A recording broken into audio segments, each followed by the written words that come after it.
Hey everybody, how's it going? It's Kevin Freeby here, and today we're going to be talking about your first lesson. More specifically, our first lesson together. Okay, a little bit of a disclaimer. This isn't the lesson where you just kind of got a bass, you don't know how to tune it yet, you don't know how to wear it, you don't know how to put the strap, how to hold it. That's kind of a different lesson. What we're going to be talking about is the first lesson getting into the building blocks of music, okay, from a bass perspective. Okay, I'm going to start very simply, and this is going to help, I promise, with like everyday musical situations. Okay, we're going to be talking about arpeggios today, and more specifically, triads. Now, you might ask, why are we going to be talking about arpeggios, and why are we going to be talking about triads? Why are we starting here? And the answer is very simple. If you were a guitar player or a piano player and you were to go to start to get your first lessons and it was time to kind of start learning songs, you would have to know chords to play along with these songs. So there's a good chance that if you were starting up on any other instrument, you'd be learning chords. Now, it's totally possible to play chords on bass. It actually sounds really nice. However, our role typically in a band is not to play chords. So I'm going to give you this perspective based on our traditional role. There are 4 types of triads, okay? Major, minor, diminished, and augmented. Now, if we were starting to talk about more advanced harmony and things like that, we could add a couple other arpeggios in under the umbrella of a triad, but we're going to be talking about it from a pretty practical standpoint. And a standpoint that'll kind of get you playing music right away. Okay, once again, to reiterate, there are 4: major, minor, diminished, and augmented. There's a reason that I list them in that particular order. Major and minor are pretty equal. No matter what genre of music, no matter what venue, from a giant stadium all the way down to a little coffee shop, you're going to be using major and minor all the time. The diminished you're going to see a little less than major and minor, and the augmented even a little less than diminished. Now, that's not an excuse to try to walk away from the diminished or the augmented triads. You want to make sure you learn those because they do occur in music. And what's going to happen is you're going to kind of be moving along with just the major and minor triads for a really long time. And then all of a sudden you're going to be learning a song, or you're going to be asked to play a song that has a diminished chord or an augmented chord.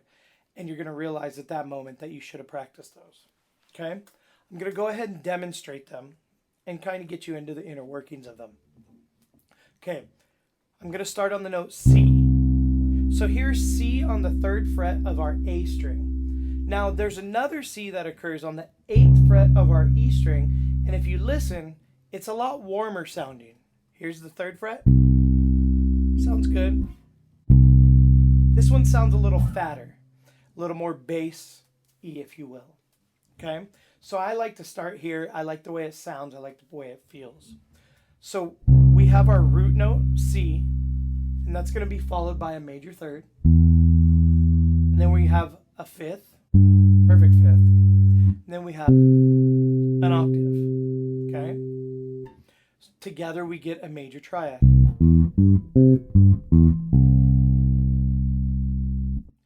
Okay. Now, the way that this works on a simple level is if there's a major chord being played by the guitarist or the pianist or whoever you're playing with, a major triad works perfectly. Okay? If there's a minor chord being played by the pianist or the guitar player, you'd want to play a minor triad. Here's the minor triad. Starting on C, you're going to notice that I finger this a little differently. C, minor 3rd to E flat, G, perfect 5th, and then up to C again. Okay? So now we're going to work on the diminished. Diminished is C, minor 3rd, flat 5, so we're taking that note G or the perfect 5th and we're moving it down a fret, and then the root again, or the Okay. Last but not least is the augmented triad. C, major third, E, G sharp, it's a sharp 5, and then the octave or the root note.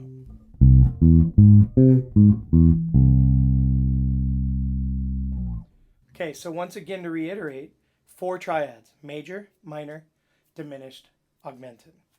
Now you might ask, well, that's great. How do I practice these? What I recommend is, if you're just trying to get muscle memory down, is taking these triads and moving them up and down the neck.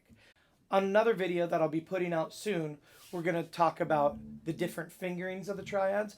But as of right now, I figured to get you started, I want to give you the most common fingerings.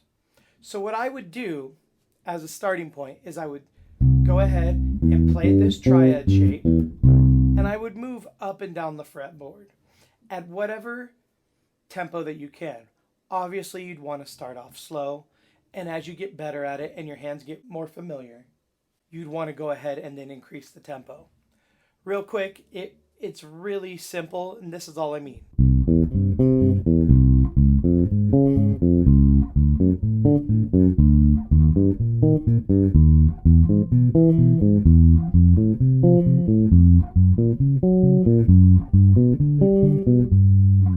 Etc. We'll go ahead and just pretend that I went all the way up and all the way down and went on all the different strings. Okay? You would want to do this with each one of the 4 triads. The goal here is muscle memory. We're not looking to stay in key yet. We're not looking to make sure we play absolutely no wrong notes and what the triads have to do with each other. We're just looking to get this under our fingers. Okay? So here's the minor triad, same sort of thing. I'll just kind of demonstrate going up the fingerboard a little bit.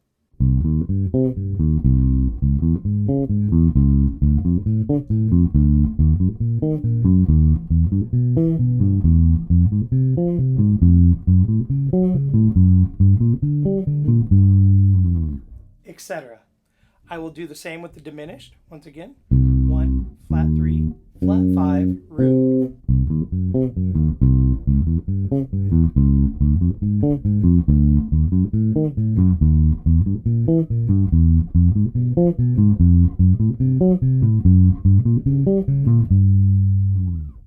And last, the augmented.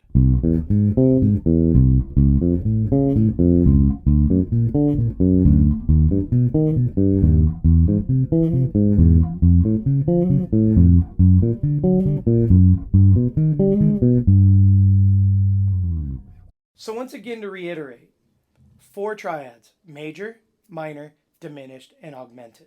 In upcoming videos, we will do things to dissect them a little more and to talk about ways to manipulate them, things like inversions, rhythmic ideas, so that they don't just sound specifically like an exercise. But this would be where I would want you to start if this was your first lesson. I really hope that you've enjoyed this video. And if you have, go ahead and subscribe, click like, and go ahead and ring that notification bell so that way you'll know when I release a new video. Thanks for your time and have a great day.